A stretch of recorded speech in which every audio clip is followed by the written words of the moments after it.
Je m'appelle Pierre Bessé, je dirige Bessé, un groupe éponyme, un des leaders français du conseil et du courtage en assurance. Notre métier, c'est d'analyser, concevoir et faire vivre des programmes d'assurance sur mesure pour les entreprises de taille intermédiaire, grandes voire très grandes.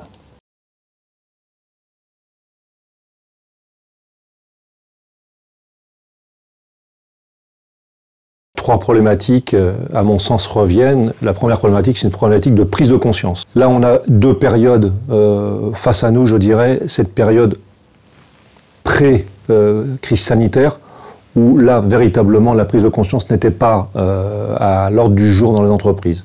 À la sortie de la crise sanitaire, déjà, le risque a explosé pour une raison assez simple. C'est que tout ce qui existait préalablement s'y met en exploitation brutalement. Le à distance, le télétravail, la digitalisation de nos relations, quelle que soit la nature des relations. La 5G est en place, elle accélère. Tous ces systèmes technologiques qui, à marche forcée, irradient nos entreprises et avec lesquels on ne peut plus ne pas travailler. Ça, évidemment, ça contribue à une explosion de ce risque et les hackers en sont parfaitement conscients. Et c'est donc le premier enjeu. Le second sujet que je dégagerai là-dessus, c'est le sujet de la valorisation financière de ce risque. Ce n'est pas un sujet, aussi curieusement que cela puisse paraître, qui est abordé de façon primaire et immédiate. Or, ce sujet de la valorisation financière conditionne évidemment derrière cela les investissements que je vais devoir en tant que dirigeant mettre en jeu pour me protéger.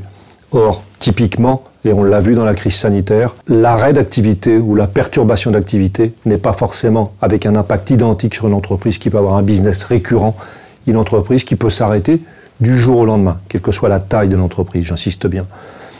Et puis le troisième sujet que je relèverai dans cette question, c'est la posture du dirigeant. Une entreprise peut bien se préparer à cet enjeu du numérique, et de l'attaque cyber et de la crise cyber, que si le ou les dirigeants sont mobilisés sur le sujet, car seuls eux pourront embarquer leurs équipes en dessous, que ce soit en termes de prise de conscience, d'allocation de budget et de pilotage du risque.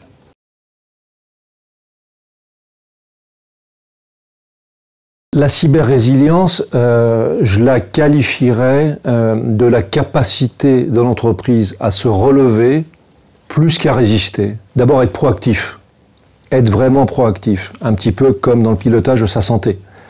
Sans proactivité, l'entreprise va subir, et subir violemment, toute attaque cyber. L'appréciation de son écosystème, aussi très importante. La relation avec ses fournisseurs, avec ses partenaires financiers, avec ses grands clients, avec ses collaborateurs. Il faut en prendre la pleine mesure avant que ça vous arrive.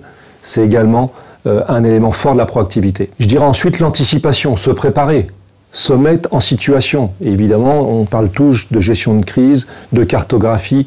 C'est central. Il faut se mettre en situation de, car ces situations, lorsqu'elles se produisent, elle est nouvelle. Elle nous met tous, en tant que dirigeants, dans une situation extrêmement inconfortable, nouvelle, stressante. J'allais dire, on a tort à tous les niveaux. On a tort vis-à-vis de nos écosystèmes de s'être fait attaquer et on est à la fois victime de l'attaquant. Donc la situation est vraiment toute nouvelle. J'intégrerai aussi dans la cyber-résilience, encore une fois, et j'en ai parlé préalablement, le sujet de la valorisation financière.